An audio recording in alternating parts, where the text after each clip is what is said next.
দাঁড়িপাল্লায় vote দিছস, এবার তোরা দেখবি তোদের সাথে কি হয়। এভাবে আমাদেরকে বলে গেল।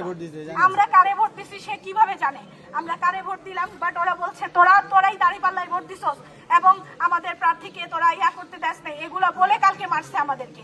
এবং এখানে ওদেরকে লুটপাট করতে হবে। আমার বাবার দোকান ভাঙচুর করছে, স্বর্ণকারের দোকান, সবার কাছে চাঁদাবাজি করতে আসে। এখানে ওদের এই মহল্লায় ওদের জুলুম বাড়াতে আসে, আমাদেরকে মেরে আবার আমাদের করে থানায় আছে, ওনাদেরকে কথা বলতে দেন, আপনারা বলেন না।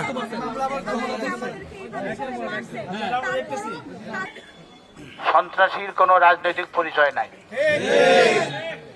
সন্ত্রাসীর কোনো রাজনৈতিক পরিচয় নাই। তারা রাজনৈতিক পরিচয় কখনো কখনো ব্যবহার করে। আমরা ধরে নেব সন্ত্রাসী সে সন্ত্রাসী, সন্ত্রাসীকে প্রতিরোধ করতে হবে। আমরা চেষ্টা করব। যদি আইন যথেষ্ট কার্যকরী না হয় তাহলে আমরা কি করব? বসে থাকবো?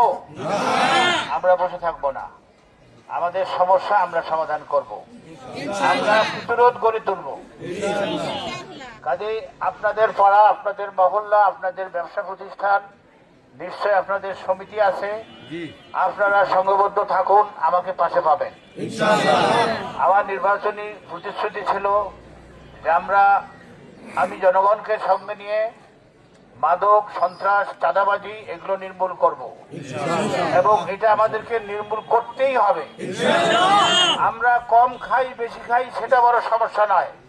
সমস্যা হলো আমাদেরকে যদি শান্তিতে ব্যবসা করতে না দেয়, আমাদের যদি শান্তিতে ঘুমাতে না দেয়, আমাদের সন্তানরা যদি নির্বিঘ্নে শিক্ষা প্রতিষ্ঠানে যাতায়াত করতে না পারে, এটা হচ্ছে আমাদের বড় সমস্যা।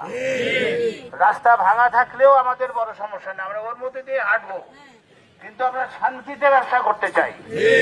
আমরা শান্তিতে পরিবার পরিজন নিয়ে বসবাস করতে চাই। আমার রোজগার আমি খরচ করব। আমি 10 টাকা রোজগার করলে আমার 10 টাকা দিয়ে আমি সংসার চালাবো। যিনি 100 টাকা রোজগার করবেন তিনি 100 টাকা দিয়ে সংসার চালাবেন। আমার রোজগারের মধ্যে যেন কেউ হাত দিতে না পারে, এটাই তো আমরা চাই। আমি আবারও বলি, এটা আমরা আইনের মাধ্যমে চেষ্টা করব সমাধান করার জন্য।